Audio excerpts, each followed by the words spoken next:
இது ஒரு ஆரம்ப புள்ளியாக அமைந்திருக்கிறது. இதனை இன்னும் நாங்களும் ஒரு பல ஊக்குவிப்புகளை மேற்கொள்வதன் மூலமும் இன்னும் பல நடவடிக்கைகளை மேற்கொள்வதன் மூலமும் சர்வதேச தரத்தில் எங்களுக்கான பலத்தை இன்னும் நிலைநாட்டுவதற்கான சூழல் ஏற்பட்டிருக்கிறது. ஆகவே எப்பொழுதும் நாங்கள் அதிலே ஒரு திடமான முடிவாக இருக்கிறோம். தமிழர்களுடைய இன அழிப்பு என்பது ஒரு சர்வதேச தரத்திலான விசாரணையாக அமைய வேண்டும். சாட்சியங்களுக்கு பாதுகாப்பு வழங்கப்பட வேண்டும். அந்த மக்களுக்குரிய உரிய நிலைமைகள் பாதுகாக்கப்படுகிற பொழுதுதான் இதனுடைய சரியான இயங்கு நிலையை எங்களால் கணிப்பிட்டு சொல்ல முடியும். நீங்கள் குறிப்பிட்டிருந்தீர்கள் இந்த விசாரணைக்காக ஒரு தீர்மானம் அமெரிக்காவினால் கொண்டு வரப்பட்ட போது இந்த தீர்மானத்தை எரித்ததாகவும் இது நம்பிக்கை இல்லை என்றும் சொல்லியிருந்தார்கள். அவர்களுக்கு அவ்வாறு நம்பிக்கை இல்லை என்று இந்த அறிக்கையிலே நம்பிக்கை இல்லை அல்லது விசாரணை குழுவிலே நம்பிக்கை இல்லை என்று சொன்னவர்களுக்கு நீங்கள் என்ன சொல்ல விரும்புகிறீர்கள்?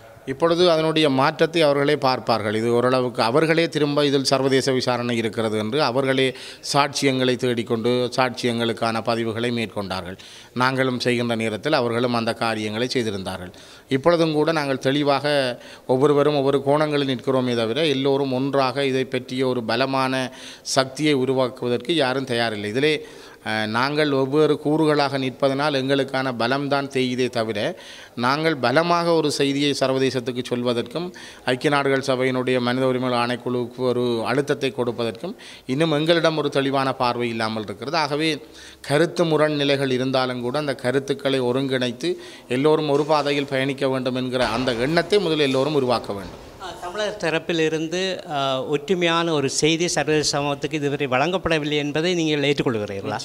நிச்சயமாக அதை நான் ஏற்றுக்கொள்ள வேண்டும். ஏனென்றால் அது புலம்பெயர் நாடுகளிலே இருக்கின்ற அமைப்புகளாக இருந்தாலும் சரி, நிலத்திலே இருக்கின்ற அமைப்புகளாக இருந்தாலும் சரி, தமிழ் தேசிய கூட்டமைப்பு ஒரு கருத்தை முன்வைக்கிற பொழுது அதற்கு எதிரான வாதங்கள் கருத்துக்களும் அதற்கு ஆதரவான கருத்துக்களும் வாதங்களும் கூட இருக்கின்றன. ஆகவே நாங்கள் ஒட்டுமொத்தத்தில் தமிழர்கள் ஒன்று கூடி ஒன்றாக ஒரு பலமாக ஒரு செய்தியை சொல்வதற்கான இன்னும் ஒரு சரியான முனைப்பை நாங்கள் பெறவில்லை என்பது உண்மையானது. இந்த பலவீனத்தை போக்குவதற்கு என்ன செய்ய வேண்டும் என்று நீங்கள் எதிர்பார்க்கின்றீர்கள்?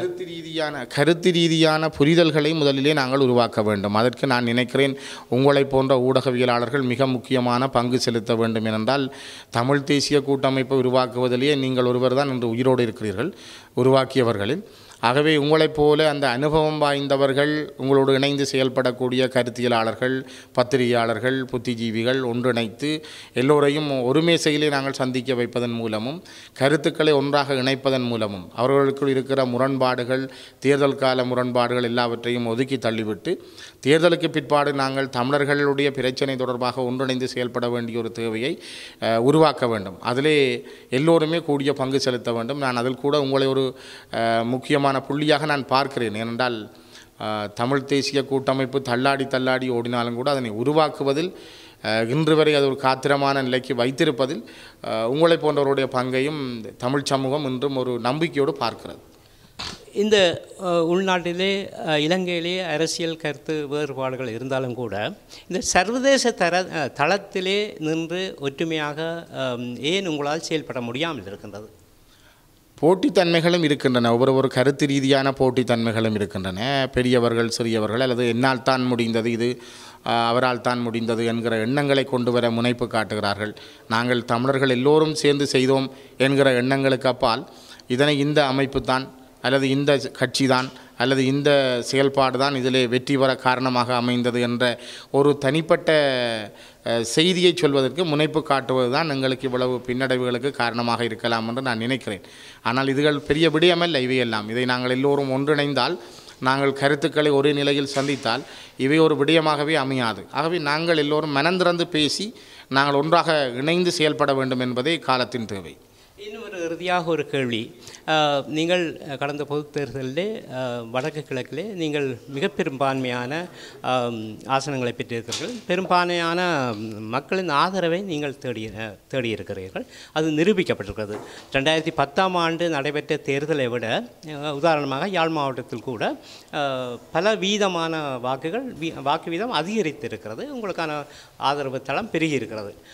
ஆனால் நீங்கள் உங்களுடைய கட்சியோ அல்லது தனிப்பட்ட ரீதியாக அல்லது உங்களுடைய கட்சி ஏன் சர்வதேச நாடுகளிலே அல்லது புலம்பெயர்ந்த நாடுகளிலே ஒரு ஆதரவு தளத்தை உங்களால் பெற முடியாது. பொதுவாகவே இந்த கடந்த தேர்தலிலே நான் பார்த்தேன், தமிழ் தேசிய கூட்டமைப்புக்கான எதிர்ப்பலைகள் இந்த ஊடகங்களிலும் சரி, இங்கே புலம்பெயர்ந்த சில ஊடகங்களிலும் சரி, சில அமைப்புகளிலும் சரி, பொதுமக்கள் என்று நான் சொல்ல வரவில்லை, இங்கே இருக்கின்ற அமைப்புகளிலே தமிழ் தேசிய கூட்டமைப்புக்கான எதிர்ப்பலை ஒன்று உருவாகி இருக்கின்றது. ஏன் உங்களால் அந்த தளத்திலே இருக்கின்ற மக்களின் ஆதரவு தளத்தை நீங்கள் பெருக்க முடிந்திருக்கிறது, பெற்றிருக்கின்றீர்கள், ஆனால் புலம்பெயர்ந்த நாடுகளில் இருக்கின்ற மக்களுடைய அந்த அமைப்புகளுடைய ஆதரவு தளத்தை உங்களால் ஏன் பெற முடியாமல் இருக்கின்றது? புலம்பெயர் நாடுகளில் இருக்கின்ற அமைப்புகளிலே முழுமையாக அவர்கள் தமிழ் தேசிய கூட்டமைப்பை புறக்கணித்திருக்கிறார்கள் என்பதல்ல. அவர்களிடம் ஒரு சில எங்களுடைய கட்சியில் இருக்கின்ற நபர்கள் மீதான கருத்து வேறுபாடுகள் இருக்கின்றன, அல்லது கருத்து தெளிவின்மைகள் இருக்கின்றன. அது தொடர்ச்சியாகவே அவர்களால் ஒரு வழங்கப்பட்டு வருகின்ற அல்லது அது ஒரு வழக்கிலே இருக்கிற விடயம் போல கையாளப்படுகின்றது. ஆனால் நீங்கள் குறிப்பிடுவது போல நாங்கள் கடந்த 5 ஆண்டுகளில் புலம்பெயர் நாடுகளிலே தமிழ் தேசிய கூட்டமைப்புக்கு இருந்த பலத்தில் ஒரு சறுக்கல் அல்லது ஒரு தளம்பல் நிலை ஒன்று ஏற்பட்டிருக்கிறது என்பதை நான் நிராகரிக்கவில்லை. ஆனால் அதே நேரத்தில் நாங்கள் முற்றுமுழுதாக அவர்கள் எங்களை எதிர்க்கிறார்கள் என்று கூட நாங்கள் சொல்ல முடியாது. ஒரு பகுதியினருடைய சில செயல்பாடுகள் வெளி தோற்றத்திற்கு அது ஒரு பெரிய மாயை போல காட்டப்படலாம்.